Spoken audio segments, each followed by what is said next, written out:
Y ahora sí estoy clonando la clase. Ya, entonces teníamos la inducción, que es un caso base, luego una propiedad que se cumple para cierto n. Y demostramos que se cumple para el enésimo más 1. ¿Sí? Esa es la inducción como que estamos acostumbrados. Después tenemos la inducción fuerte, que me da un poquito más de versatilidad para la demostración, y tiene un caso base, y demostramos que para todo número, tal que la propiedad se cumpla para todo elemento que está entre caso base, en este caso sería 0, y n, si asumimos que todos los elementos que están ahí se cumplen, lo demostramos para la posición, o sea, para la propiedad n más 1. ¿Ya? Esta me da un poquito más de herramienta al momento de hacer algunas demostraciones. Todo lo que se puede demostrar por inducción fuerte, sí o sí lo pueden demostrar por inducción normal, ¿ya? Eso es súper importante. También tenemos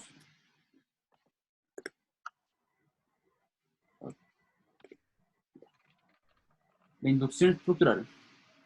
Bueno, esta está enfocada más en estructura, como el nombre lo dice, y se enfoca más en los conjuntos que están definidos recursivamente. ¿Cómo se definen estos conjuntos? Normalmente se definen con un caso base o regla base y algún tipo de regla inductiva o regla inductiva. ¿Sí? Ya vamos a ver ejemplos de inducción estructural. Y por último tenemos el principio del buen orden. Dice que todo subconjunto no vacío de los naturales tiene un menor elemento. Esto, si bien igual uno escucha, suena bastante lógico, ayuda mucho en las demostraciones.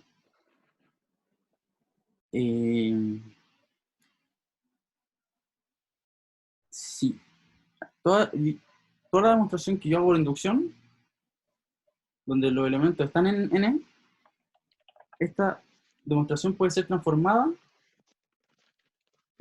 haciendo lo mismo, pero con el principio de buen orden. ¿Sí? O sea, todo lo que yo puedo hacer por inducción fuerte, donde mis elementos están en una tonalidad, lo puedo hacer por el principio del buen orden. ¿Ya? Eso como grande rasgo de lo que deberían saber un poco para el auxiliar. Ahora vamos con el primer ejercicio. Dice, pruebe utilizando inducción que para todos los naturales, excepto el 0, el 1 y el 2, si conectamos de n puntos distintos en una circunferencia, tal que los puntos conectados son consecutivos, la suma de los ángulos interiores es n-2 por 180. Ya, ¿qué quiere decir esto? Que si tengo una circunferencia, tengo en este caso 5 puntos, A, B, C, D y E. Si yo los conecto con el punto que está al lado, es decir, A con B, B con C, C con D, sucesivamente,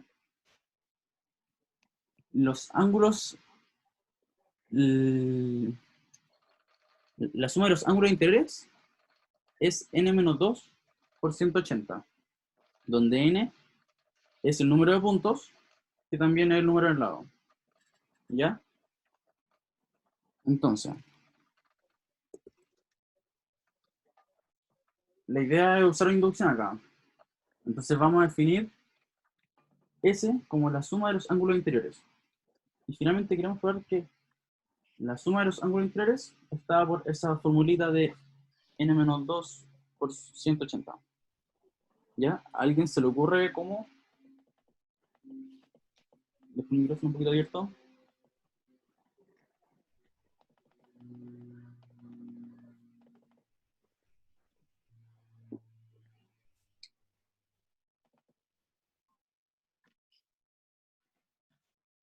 Dicen por ahí inducción a lo maldito. Ya, vamos a hacer inducción. Primero, ¿cuál es nuestro caso base? N igual 3. Bien, n igual 3. Entonces, con nuestro caso base, tenemos el ejemplo del triángulo. que la suma de los ángulos interiores del triángulo es 180. Así que estamos listos. ¿Sí? No hay mayor problema ahí. ¿Ahora qué viene? Nuestro caso inductivo, ¿ya? ¿Cómo hacemos esto? Primero, tomamos una hipótesis inductiva.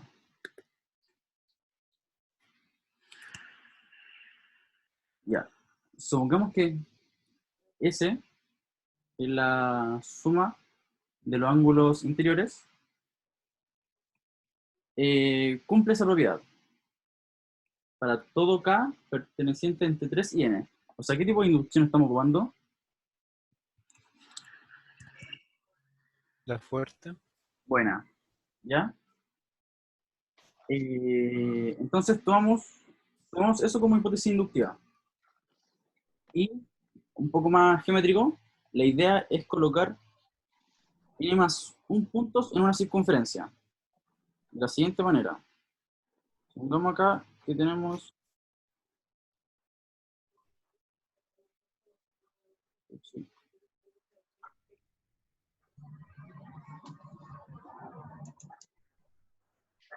Supongamos que esos puntos están en la circunferencia y que son n. ¿Ya? ¿Qué pasa si yo los uno?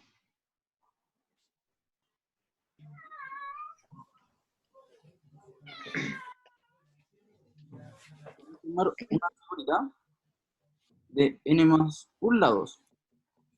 ¿Sí? Acá hay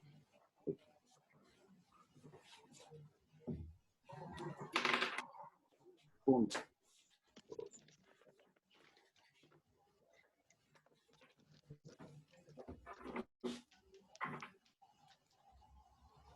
Hay n puntos.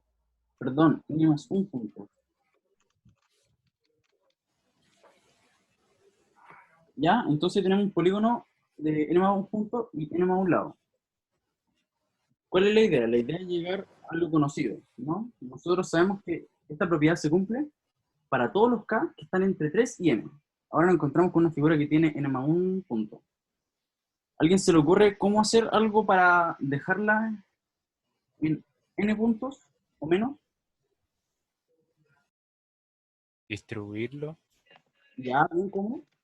Por ejemplo, n más 1 por 180 se puede escribir de otra manera, como n menos 2 por 180 más el, ¿cómo se llama?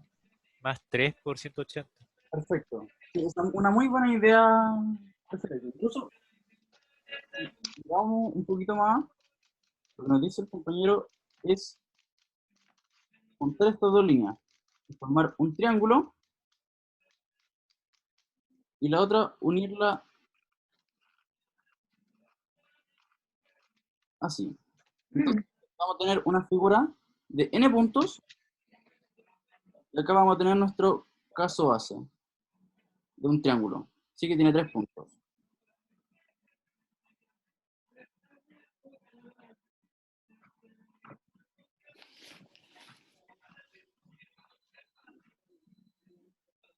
¿Sí se entiende un poco?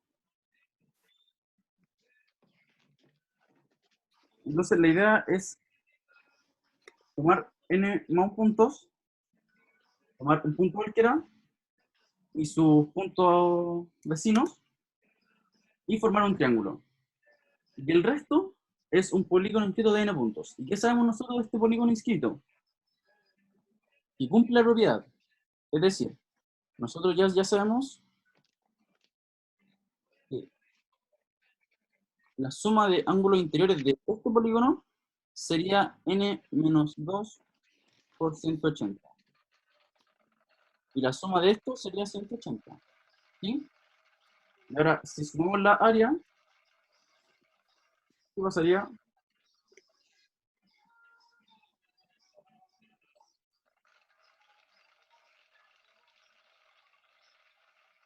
Aparece el caso base. Bien, este el caso va a ser el que me dijimos el 180. Y esto corresponde a un polígono de n lados. ¿Sí? Que nosotros sabemos que cumple la propiedad porque dijimos que era nuestra hipótesis inductiva. Entonces, los juntamos y vamos a que cuando hay n más un punto, siguen cumpliendo la propiedad. ¿Ya? ¿Se entiende que esta es nuestra hipótesis inductiva? Y gracias a eso nosotros podemos afirmar este paso, que es ultra importante. Aquí les marco el paso. Este paso. Es donde nosotros ocupamos nuestra hipótesis inductiva. ¿Ya? Entonces así podemos concluir por el principio de inducción que la propiedad se cumple para todos los puntos descritos en una circunferencia que unan con sus puntos vecinos. ¿Sí? Eso, ¿alguna pregunta?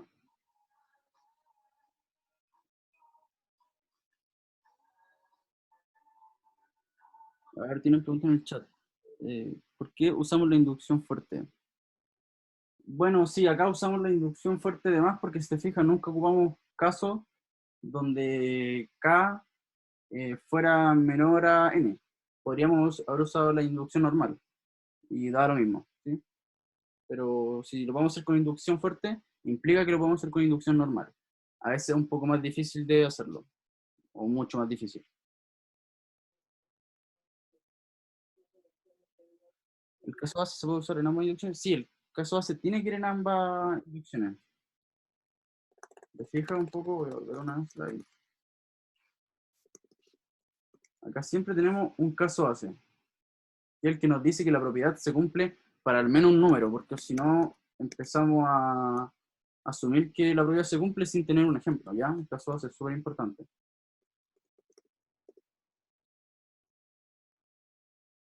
La diferencia entre inducción fuerte y normal. La fuerte a veces te da más herramientas. La inducción normal es simple. Me voy a volver un poquito una slide. Ya, la inducción normal nos dice que nosotros tenemos un caso base. Y para todo n, nosotros vamos solamente a ocupar, para la demostración de este P de n más 1, nosotros podemos ocupar solamente como hipótesis inductiva, el caso base desconocido, y P de n. ¿Ya? Por ejemplo, si yo quiero separar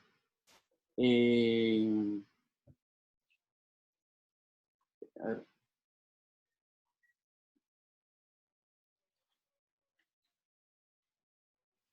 si yo quiero, por ejemplo, descomponer n más, la propiedad de n más 1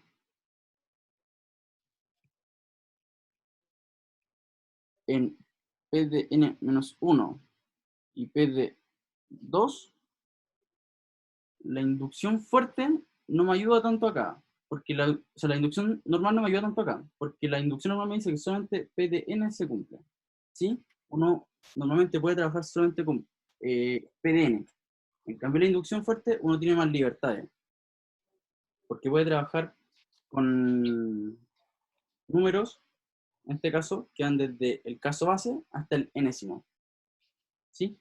Acá no hubo, o sea, en el ejercicio este se usó como inducción fuerte, entre comillas, que era porque asumimos esta hipótesis solamente, que se cumplía para todos los números, entre como nuestro caso base y el n. ¿Sí? Si hubiese dicho esto solamente n,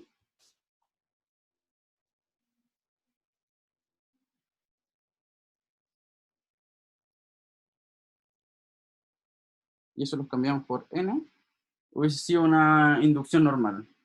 Sí, acá no se ocupó la gracia de inducción fuerte. ¿Ya? ¿Alguna otra duda en el chat o hablando?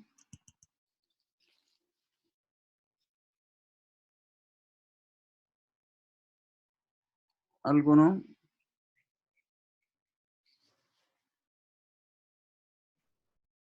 Ya, entonces vamos a seguir un poquito.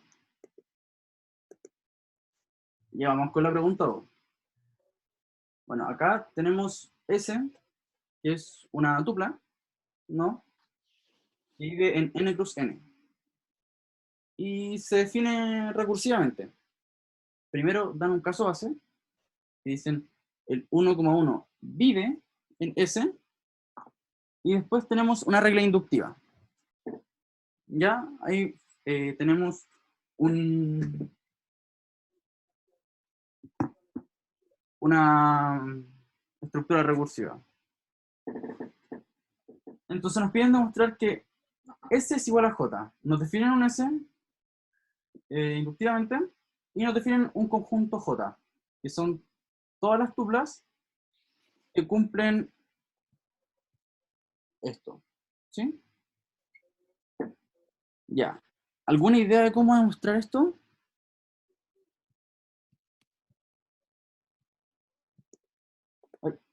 ¿Alguna idea? ¿En el chat algo?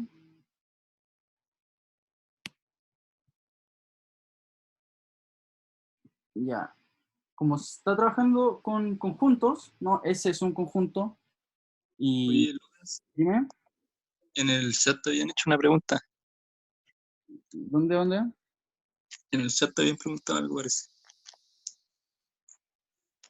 Eh, ¿Hay alguna forma de saber qué tipo de inducción me sirve más o más rápida para ejercicio? No hay una respuesta universal ante eso. Yo creo que hay que soltar la mano y cachar un poquito cómo son los ejercicios y qué herramientas usan. En todo caso, si usáis inducción fuerte, podéis usar inducción como normal dentro de la fuerte. No habría mayor problema. Doble inclusión. Doble inclusión, sí. Es una muy buena práctica, sencilla.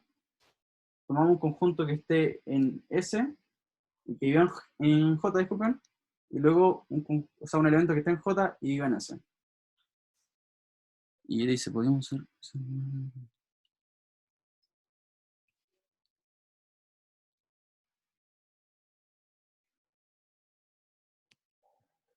A lo de Pablo tendría que echarle una mirada si podemos hacerlo de esa manera, pero debería poder hacerse también de esa manera. Y entonces, vamos a hacerlo por doble inclusión.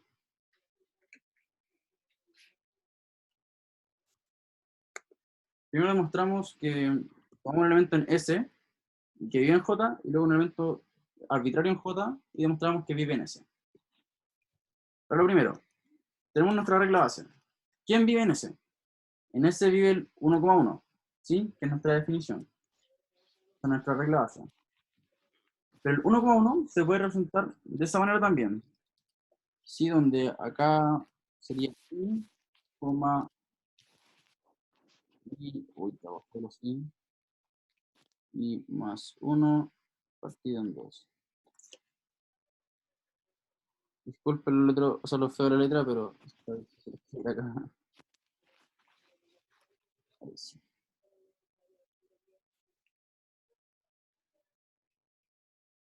Ya, y los elementos que están de esa forma viven en J. Así que listo, demostramos lo primero.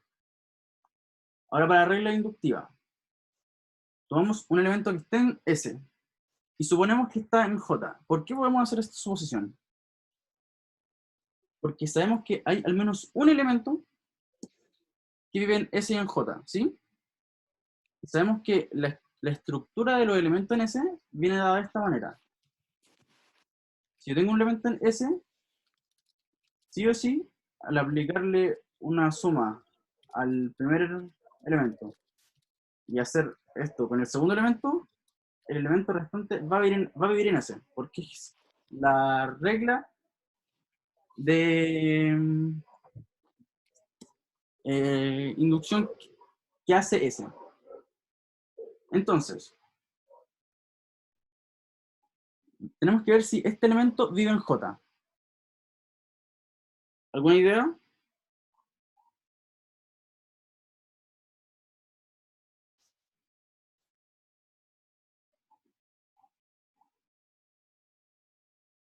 ¿Alguna idea, amigos?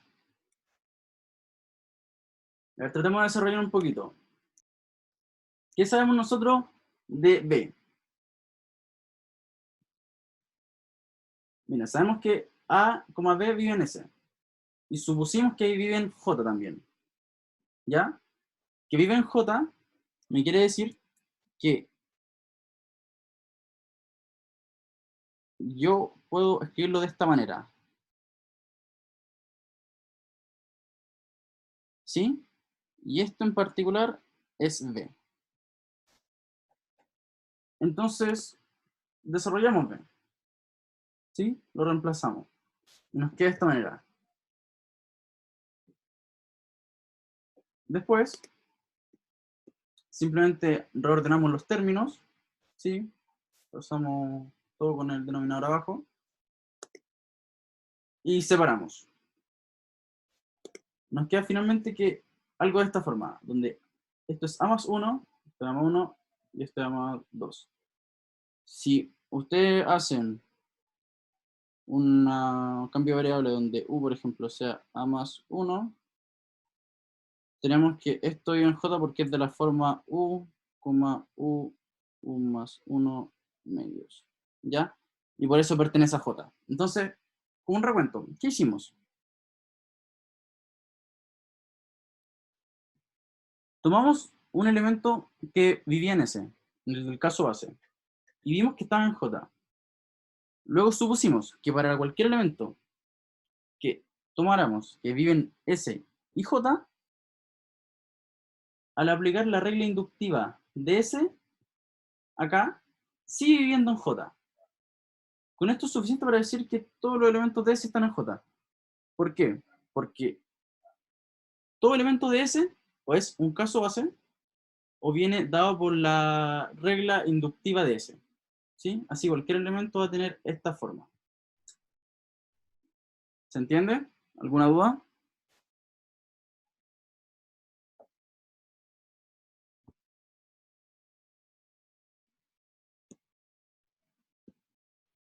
Y entonces sigamos un poquito. Y ahora hay que hacer el otro caso base. J en S.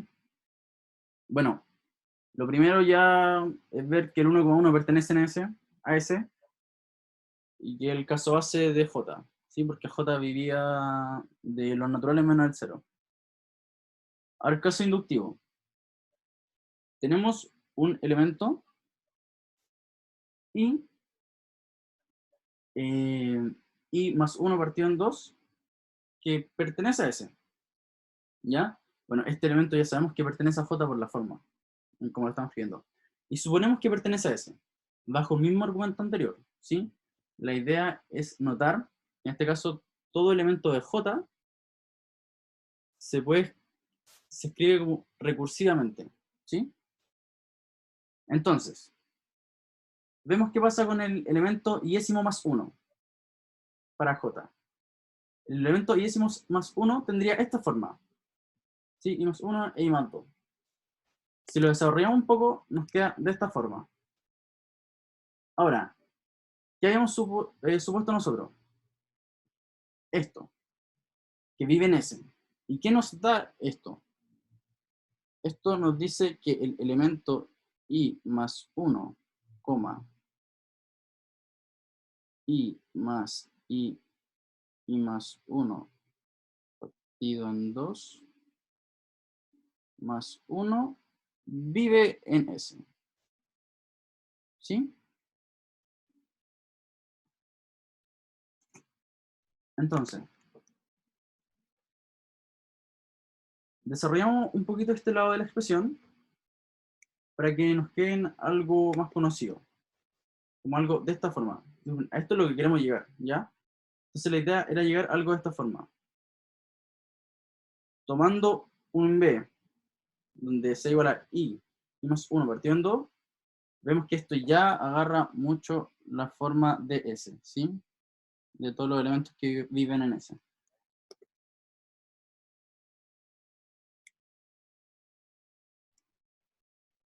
Y ahí por último demostramos que si tomamos un elemento que esté en S y que está en J porque está de la forma de cómo escribimos los elementos en J, si vemos el siguiente término de J, sí o sí vive en S.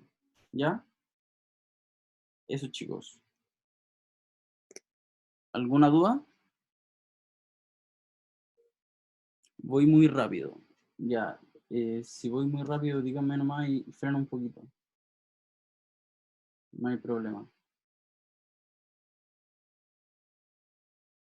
¿Qué no entendiste, Fabián? Como un poquito más el ejercicio, como una explicación del ejercicio otra vez. Mira, tenemos un caso base, que es, tomamos un elemento de J y vemos que está en S, ¿ya?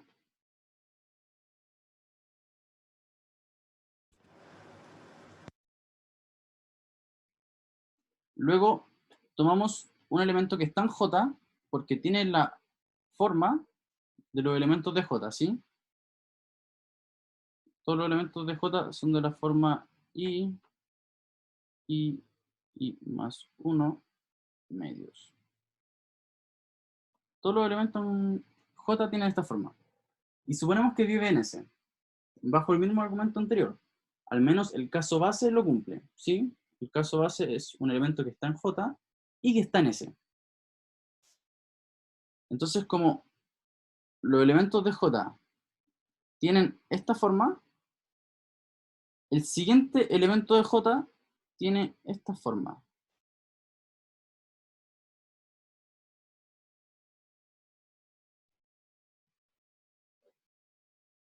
¿Ya?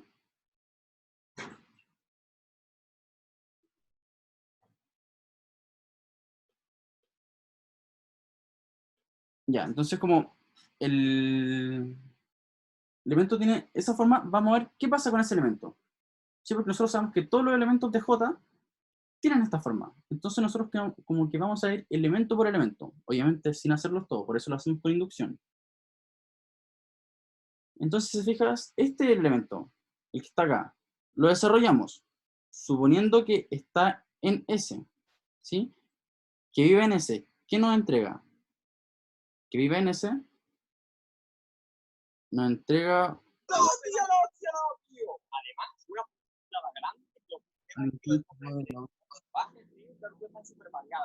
decir, ahora me vas a decir que es una variedad y como si fuera... Seguro que te sale todo. Sí.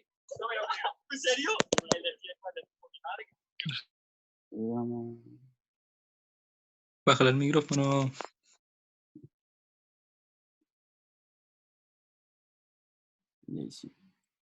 Ya, entonces... Gracias. Entonces tomamos un elemento de J, el siguiente elemento de J, ¿sí? Y vemos qué pasa. Acá simplemente desarrollamos la parte del numerador. Acá seguimos desarrollando la parte del numerador. Y acá lo dejamos en algo más conocido. ¿Por qué? ¿Qué queríamos demostrar nosotros?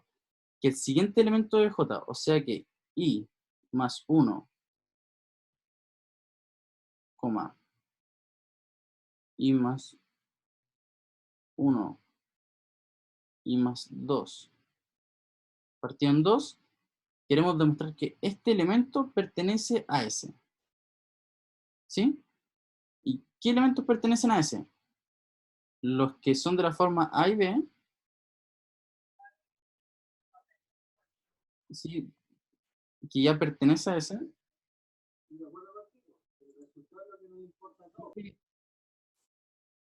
Toman la forma A más 1, B más 1 más A. ¿Ya? Entonces acá tenemos a un elemento que está en S. Este que está en S. Y queremos dejarlo de esta forma. ¿Sí? Porque si encontramos algún elemento de esta forma, nosotros sabemos que sí o sí vive en S. Porque ya este vivía en S. ¿Se entiende eso? Que como este ya vive en S, entonces lo que yo sí puedo afirmar que el elemento I más 1 y I más 1 partido en 2 más I más 1 vive en S. Eso yo lo sé. Y justamente era lo que llegamos. ¿Ahí se entendió un poco mejor? Esta es inducción estructural, ¿sí? La inducción estructural está hecha perfecta para las estructuras recursivas, que normalmente son de la forma caso base y reglas inductivas en general. Ya. ¿Dudas? Pueden hacerlas por el chat o hablando. ¿Qué tan legal es hacer el cambio de variable para b? Es que es solamente para tener un poco más de notación. No se cumple nada ilegal. Es como para después decir, ya, si tomáis i igual a a, te queda exactamente igual que la definición de los elementos que viven en S. ¿Otra duda, chicos? Bueno, sigamos un poquito. Bueno, ahora tenemos un problema re parecido. Donde tenemos un conjunto S, que también es de tuplas, que viven en los naturales, y tienen regla base y 3 reglas inductivas. ¿Ya? La regla base es que el 0,0 pertenece a S. Y tenemos distintos tipos de reglas inductivas. Por ejemplo, en la primera nos dice que es como el 0,0